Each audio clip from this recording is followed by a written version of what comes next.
years ago, I found a glitch on YouTube ads. I was wanting to get a lot of views on a video, give it a feel that it was important. If you watch something that has 3 views, though it was good, you wonder about its value. But if you watch something that has thousands of views, there seems to be more value to it in your mind. And I didn't want to spend much money, to get these views. So I budgeted $50. And then they have where you can put your maximum pay per view. And I put one penny just to see if it would work. Well, it worked. Next morning, I checked the YouTube, found I spent all my money, and I had 5,000 views for that $50. And then throughout the next couple months, I threw $50 at it here and there, and I ended up getting 36,000 views on one video. And that glitch I found as a cheap way to get views. But I didn't even realize, the opportunity there. And so I didn't mess with it anymore. And then, maybe a year later or something, I decided to try it again on another video, and I put it in for a penny per click, and the system wouldn't allow me to do it anymore. And, I was just coasting. I had something that worked, and I didn't jump on the opportunity. And, as you'll find in your business, when you do that, it'll usually lead to your demise. I'm Brian Hill. I've owned multiple businesses over the last 20 years, and this chapter is about what happens when business is great and you decide to sit back and coast, instead when you should have been ramping it up. This is chapter 32. There'll be times that business is great, profitable work's coming in, employees are, out there killing it, doing a great job. They're landing great customers, servicing them well. The money is now abundant. Life is good. And you're optimistic that you've now arrived and thinking it's always going to be that way. So, do you sit back and coast, or do you use this momentum to really ramp it up? Just think back the last 10 years of some of the most iconic American brands that no longer exist. I mean, I'm talking powerful brands. Toys R Us, Blockbuster, Borders. That's just to name a few, and they're gone. And these familiar brands seem to dominate, and they just disappeared overnight. And I'm guessing that since they were so powerful, they began to coast, and these businesses began to go downhill, instead of innovating to the times. I think they just thought it was always going to come. And so they coasted. And, when you get coasting, you don't gain momentum, maybe on a hill for a bit, but that flat spot always comes, or the uphill.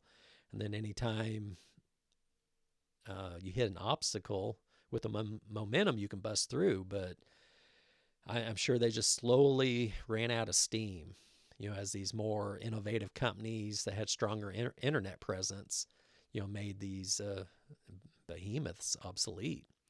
And by the time they noticed what was going on around them, that they were so big, it was too hard to change. And, with all their massive overhead and stuff. So, there was a point in my business where I had lots of profitable work coming in, had the employees that could do it all, and didn't really need my supervision. Money was flowing. It was awesome. All these years of slaving, and now you don't have to work. Well, I went to work less and less, and I played more and more until it was too late. And, this coasting that I was doing was hurting the business. The profitable jobs seemed to dwindle down, and when the work slowed down, some of the employees got nervous, and they found other jobs, leaving holes to be filled. Momentum was lost, and once your business loses its steam, it's hard to build momentum back up. So momentum is your friend in business because it allows you to bust through an obstacle. And think of say a log on a railroad track. If it's train's moving full speed, it can just knock it out of the way and keep going. But if it's at a complete stop, a little twig could, keep it from moving. So, as momentum is lost, each obstacle will slow you down, the business quicker and quicker. And, I remember one time it came nearly to a complete stop, and it's very hard to get a large object moving again.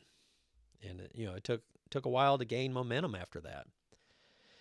Instead of letting the business coast, I should have buckled down, worked on content, social media marketing, the search engine optimization, and, just so the work continued to come in, or at least hired someone to take on these roles. There were several advantages that I had over my competition at the time, but a lot of it I didn't understand what I had. I used to put content on a popular blog post called a blogger. And by posting these blogs consistently online, it caused my business blog to pull up first organically when someone searched popular keywords in the construction or landscape industry. I was like, well, that's pretty cool, but I assumed that was normal, and it would always do that. But as I was coasting, that quickly disappeared because I did blog posts less and less. And then there was that YouTube glitch I mentioned. My initial goal was just to get a lot of views on one video. I budgeted $50, maximum bid 1 penny per view, and the next morning 5,000 views for $50. I did it a little bit through 50 here and there, but I think it was somewhere around 36,000 views that I got on that one video. And that glitch, it was a cheap way to get views, but I didn't realize it. I was just kind of coasting along and didn't bother to try it anymore till, several months later, when I tried that penny per click again, and it wouldn't allow it. So it was an opportunity lost. And I think about that YouTube glitch a lot. If I hadn't coasted but buckled down, used that glitch, who knows what would have happened. Same with that blog. It didn't take a lot of work, but to be able to pull up first page organically on Google, that's pretty incredible. And all I had to do was keep posting. But I coasted, and a lot of it I didn't understand what I had at the time, and it disappeared. Same with my business. Profitable work was coming in, employees running the operations without me, money was flowing, life was good. So I went to work less and less and played more and more, and the momentum gave out. Remember Toys R Us, Blockbuster, Borders? They did the same thing. They were dominant. They were powerful giants. No one could touch them, or so they thought. But they started coasting, and more innovative companies, probably with more internet presence, just made them obsolete. So this is what I've learned about coasting. First, momentum is your friend, and it allows you to bust through any obstacle. But once you lose it, each obstacle slows you down quicker and quicker. Second, when things are going well, that's the time to ramp it up, not coast. Not play more, but ramp it up. Work on your marketing, your systems. Work on making your business more attractive to customers, employees, investors, and even to your future buyer of the business. Third, take advantage of opportunities, and like with that YouTube glitch or that first page blog, that was pulling up first on Google. I should have doubled down. Instead I coasted, and I lost it all. Fourth, coasting leads to your demise. If you have momentum on a hill, coasting might work for a bit, but when that ground levels out, or you begin to go uphill at all, or even hit obstacles, it'll slow you down very quick. And when you lose momentum, it is 10 times harder to rebuild.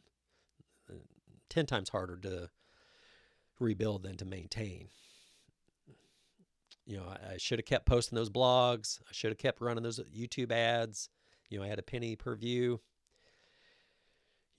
I should have kept showing up at work when the business could run without me. Instead I coasted and, nearly destroyed everything I built.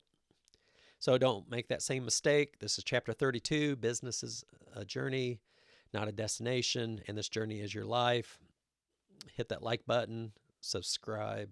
I'll be releasing all the chapters here.